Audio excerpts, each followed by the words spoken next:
Il-pajjiż mhux preparat għal sitwazzjoni bħal din. Kienet din id-dikjarazzjoni li minnu fih għamel Marco Bonnici, il-President tal-MUT, meta waqt il-programm NetLife kien mistoqsi biex jikkummenta dwar dak li ġara it-tnejn filgħodu, meta n-numru ta' skejjel irċevew teddida ta' bomba. Esperjenzajna dik il-bomb jew bomb threat li kellna ovvjament id-dota dil-ġimgħa.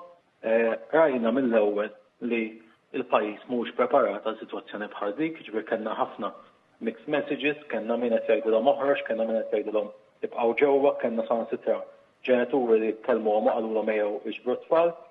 Ġifier hija ċara li m'hemm l-ebda strateġija nazzjonali biex nippreparaw għal eventwalità għal ħarsaqat li jkollna ovvjament dawn sitwazzjonijiet. It-tnejn filgħodu propju fit-8 daħlu numru ta' teddid ta' bomba f'diversi skejjel. Irriżultaw wkoll li dawk it-teddid waslu permezz ta' emails. L-awtoritajiet jikkunsidraw dan il-każ bħala attakk koordinat.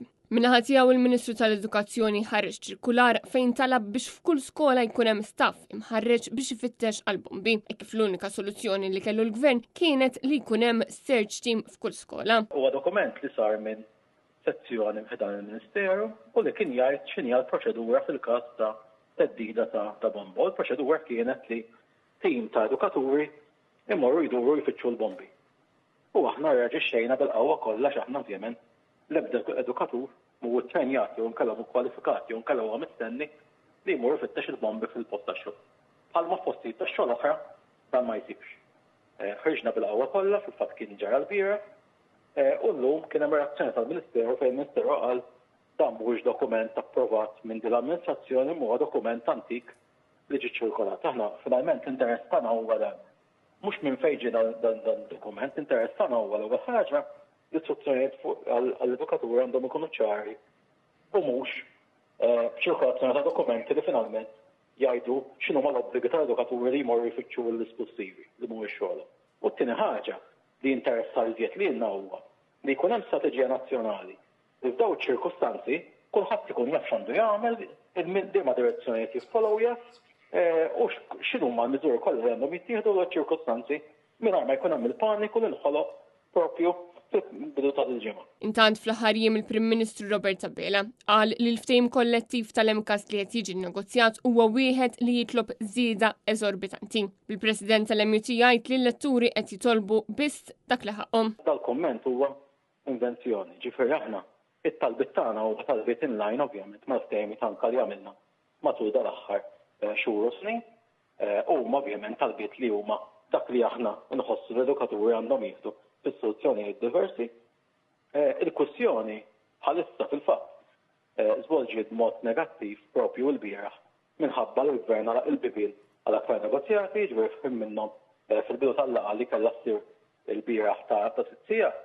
Il-Gvern qal innaħaret mit-talbiet kollha li għatfadlilkom jiena mhux naċċetta xejn. Però mhux hekk biss dan il-Prim Ministru inkredibilment qal lill-MUT biex jirtiraw id-direttivi kollha tagħhom. Minflok għalilna waqt nistenna li minn għada neħħu direttivi. Dawna mhux negozjati. Il-negozjati ma jimxux dak il-mod, il-negozjati ma tixx tgħidli li għal kollox u tippretendi li jiena nneħħi relazzjonijiet industrijali. Il-negozjati jfisser ejja niddiskutu ejja naraw fejn naqblu fejn ma naqblux u fejn ma naqblux insibu soluzzjonijiet. Li huwa dak li l-Gvern issa b'dikjarar għamilha l-bieraħ ma nkaħħart qarja dal-għodu u x'qiegħed jagħmel.